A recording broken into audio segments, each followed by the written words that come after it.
Questions ಇದ್ರೆ ಕೇಳಿ. So ನಾನು ಆನ್ಸರ್ ಮಾಡ್ತೀನಿ. ಸಮಥಿಂಗ್ ಇಂಟ್ರೆಸ್ಟಿಂಗ್ ಕ್ವಶನ್ಸ್ ಕೇಳಿ.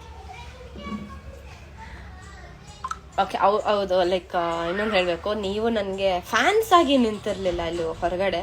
ಒಂದು ಫ್ಯಾಮಿಲಿಯಾಗಿ ನಾನು ಒಳಗಡೆ ನನಗೆ ಫ್ಯಾಮಿಲಿಯಾಗಿ ನಿಂತಿದ್ದು. ಬಿಕಾಸ್ ನಾನು ಒಳಗಡೆ ಇದ್ದು ನನ್ನ ಫ್ಯಾಮಿಲಿ ಬಗ್ಗೆ ಸಿಕ್ಕಾಪಟ್ಟೆ ಯೋಚನೆ ಮಾಡ್ತಿದ್ದೆ. ನಾನು ಹಿಂಗೆ ಆಟ ಆಡ್ತಿದ್ದೀನಿ, ಅವ್ರು ಹಿಂಗೆ ಫೇಸ್ ಮಾಡ್ತಿದ್ರೆ ಏನಾಗ್ತಿದೆ, ಈ ಥರದೊಂದು ಸ್ವಲ್ಪ ಕನ್ಫ್ಯೂಷನ್ಸ್ ಇತ್ತು. ಬಟ್ ನನ್ನ ಫ್ಯಾಮಿಲಿಗೆ ನೀವೆಲ್ಲರೂ ಫ್ಯಾಮಿಲಿಯಾಗಿ ಅವ್ರ ಜೊತೆ ನಿಂತು ಅವ್ರಿಗೆ ತುಂಬ ಸಪೋರ್ಟ್ ಮಾಡಿದ್ದೀರ. ಅವರೆಲ್ಲೂ ಕೂಡ ಬೇಜಾರಾಗದೆ ನೀವು ಮಾಡೋವಂಥ ಒಂದು ವಿಡಿಯೋಸ್ ಆಗಲಿ ಮೀನ್ಸ್ ಆಗಲಿ ನೋಡಿ ಸಿಕ್ಕಾಪಟ್ಟೆ ಖುಷಿ ಪಟ್ಟಿದ್ದಾರೆ.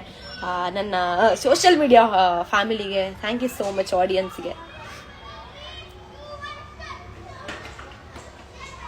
ಬಾಯ್ಸ್ ವರ್ಸಸ್ ಗರ್ಲ್ಸ್ಗೆ ಯಾಕೆ ಬರಲಿಲ್ಲ?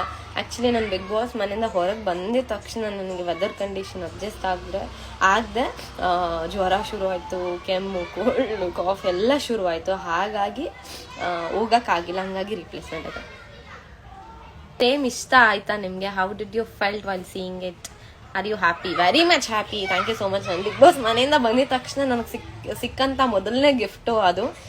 Thank you so much. ಮನೆ ಹತ್ರ ಬಂದು ಕೊಟ್ಟೋಗಿದ್ರಿ. Thank you. ಮದುವೆ ಆಗಿದ್ಯಾ? ಇನ್ನೂ ಇಲ್ಲ, ಆಗ್ತೀನಿ.